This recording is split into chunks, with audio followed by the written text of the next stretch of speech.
yam tawningebako sise tawdu wa apa se kam khalo ai khanga number na khro ai macha lake wow Hello everyone, I'm from my channel that I'm now actually adum yam ai hojik se chilling sama to gaina video se start to bani ngasi di Sunday oi bagi yum dum lai sim se bore ore duna mapanda chat ke na koi ko side da decide to na rebo ka ado chat se kai pam dun amana amana se amana amana se amana se duna decision lo ba ngam rebo ka aduna ai na ngasi chilling sama puraga la sigai siga husband wife child na I rebo ko ina ahum ka se siga ahum sigi manung das mana ot akan da ko any tabdo aduga magi apang pam da ngasi chat to ado aina ko side ngangnaraga masu zathore hozi adana hozi otlaga yengase aina chatpa ai gi taba daraga di ai di chat kadam khom ngai ngai phom lei ado yengina se ngai da ngasi yengasi ka lao khala se lao nang khat ga rai khala khan ngam ha ai ta dai shopping ai ko ninga to ai shopping chat ka ni shopping dum yang gì ngày xưa ai xâm nào cái gì phá hoại tôi dùng nè không cần cái này cái bộ anh phải mình cái bộ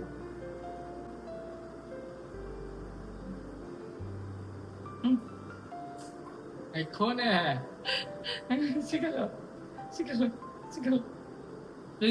gì các bạn khăn tôi khăn luôn thế nào chúng mình luyện nào chơi mình nào cũng bộ nó cứ liên cùng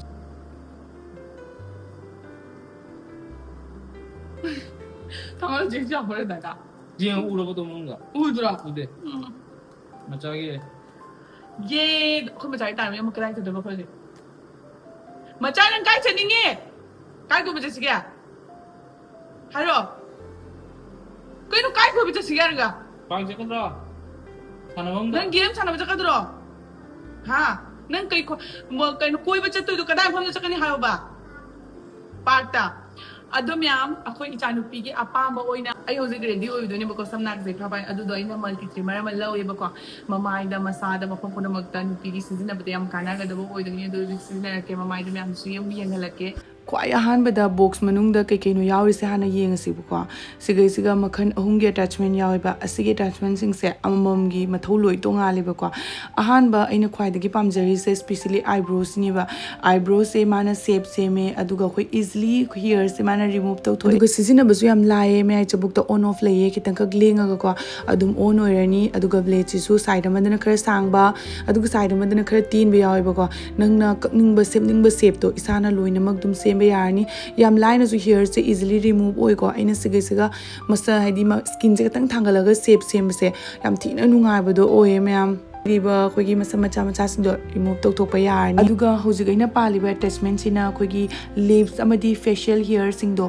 mamai da leiba extra singdo sina pasana lawthok na baini si se karam matam da kana yaragadi kudak ta tawba program kudak ta mapan chakada bo oragadi photo kapa matam da khoi mamai da noticeable oibedo adu singdo bana dum salong lawthoga khoi life saver ama oiba hai tare ko product se sina mayam nungai bo ko ado mayam aina si makhong du tawraga fajana utli sini bo ko hair se remove to bani kagram da mamai gi se fajana uba ngamdreba aduga hair se amada amta taroi ko manung da dum smile lawthoga brush macha ma yaujare ac na dum yamna line remove to to pa yare ko hair se mafam to pata ta da bida loiraga dum salauna test to salaga dum lore aduga hojigaina paliba attachment sina underarms leg bikini line punamak remove to ba yaba haidi multi purpose trimmer haraga su khangna ba poni ba siga khwaidagi ngaujari sina khoi gi pain free grooming pi aduga waxing dumaina na ba khot pa leroi pham na quick touch up pi ba yadrobani aduga mayam se rechargeable ni ba ko type c charging ni haidi nasagi phone gi charger do aduna su dum charge to ba yadrobani ai se egi oraga di eyebrow face underarm leg bikini line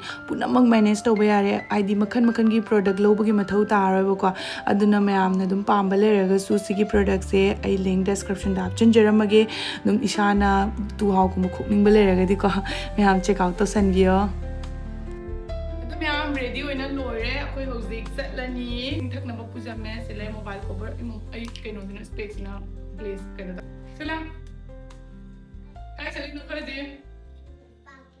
myam da swing hala age aduga kamai to do ni rasika sida yore hai tawna kusai na pubire ngasi di angang singi sanabam Manungda changurani.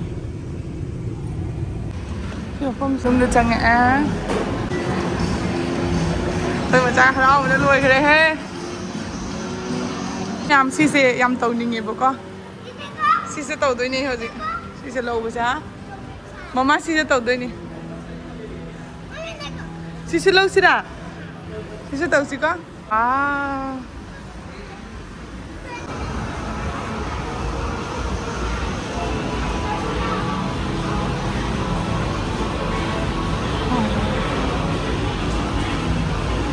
Con dây tạm thật thì đi phải giấy mà chỉ có đi tụi mình không được chẳng có mua gì vậy.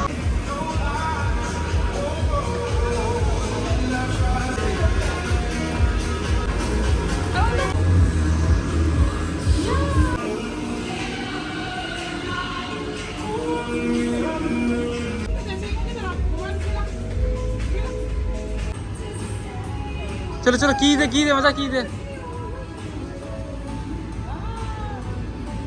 चलो चलो fan चलो Đâu rồi, anh mà trả lại kìa. Mama mà nâng mà thằng nó cũng thấy cho.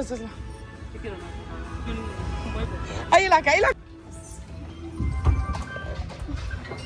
Nàng cũng đâu. Anh là gì? Mama lấy à, anh đi liệp đi nè, chắc thế nè. Wow. Hả? Wow. Đó, trông à? Wow. Nó câu mà.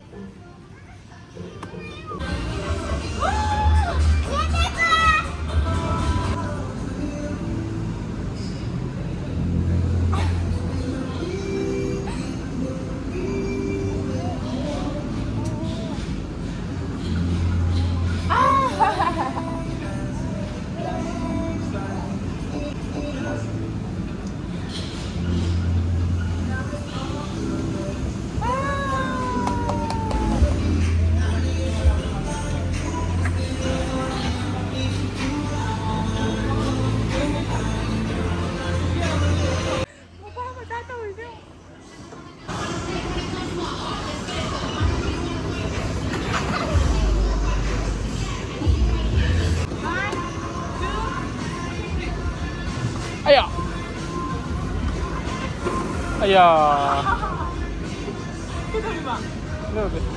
Nangak nuli.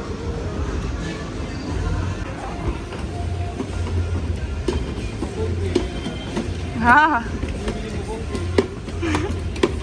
Hospital ka lay ang angi.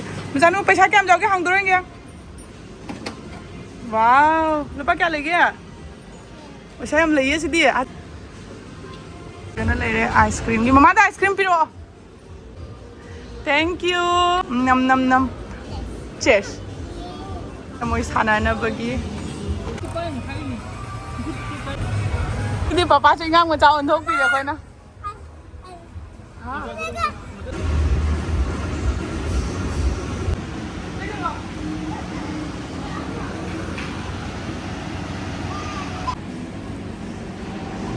Apa sih kamu kalau?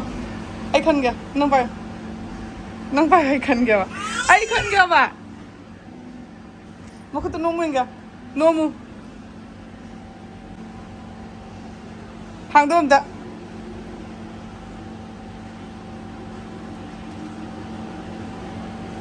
Kanano? Ay maming laabani na sila yung wife ano na ay laabani na. O siya na chato si kan no hayra ay no si hydro mani. Tapro. Hojik ay Instagram gi aphaw ba Kolkata gi maming chat pa do momo jon pa do dui dukan na chato ni. Tapro. Ja da ba jaro. Chalo sila. Next talent so inang mabal na hojik ay na chato se. So ay Kolkata ta yam na famous so iba Nupa malay ko kang momo jon ba ay si Instagram to lang gi may dukan na chato ni to chalo sila hojik ay am lagay ka. यार काट के न जाओ रे यार बना यार बो जा रहे हैं लो यार ngasi di am lai ni ya re khamai thoi no kai chakra ke chim yam do pirong ni mathang ni tom na be na cha tom bi di 이 안간곳에 ปั๊ꯝ는 꿈다거리냐?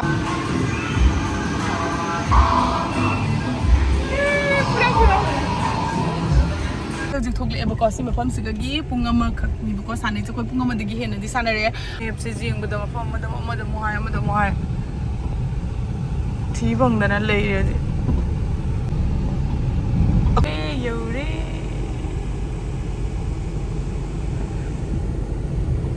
zig yore se da lei re sab ni si do ni si ga namra nang hai nữa đây nè Gotcha.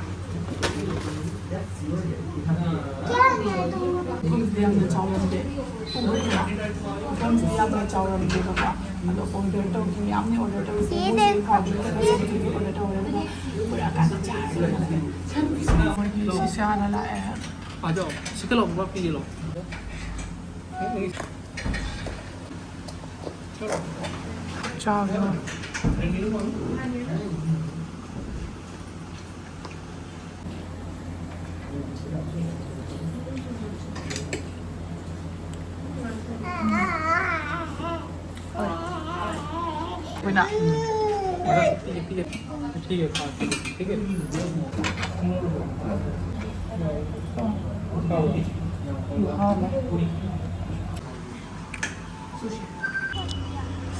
Chào bây giờ thuộc lệ adu ma'am ai ngasi din ning ba puna magloi na thunge ba ko ado ning ba se ama khata ngare khali shopping to ga da ba shopping to ba loraga chalani yum da te kayim haiza ra khoi sai da shopping to de na tra ke shopping to ne da nya fresh oraga imana bi mi gi mayum da cha ko na cha ba gi thuộc lệ ngasi akhoi sai ga shopping jat yam thina phuna re na ka pu ba mit ka se pom pom ne mana shopping chalan bi da ba gi Ado hauji imanabi may mayung moy chachabe hayamina ha chabe hayamina mamay kasi tathuga ipom pum may gi chachabe gi hauji thugla bani pubidre acha photo sikhara pubire la cha sila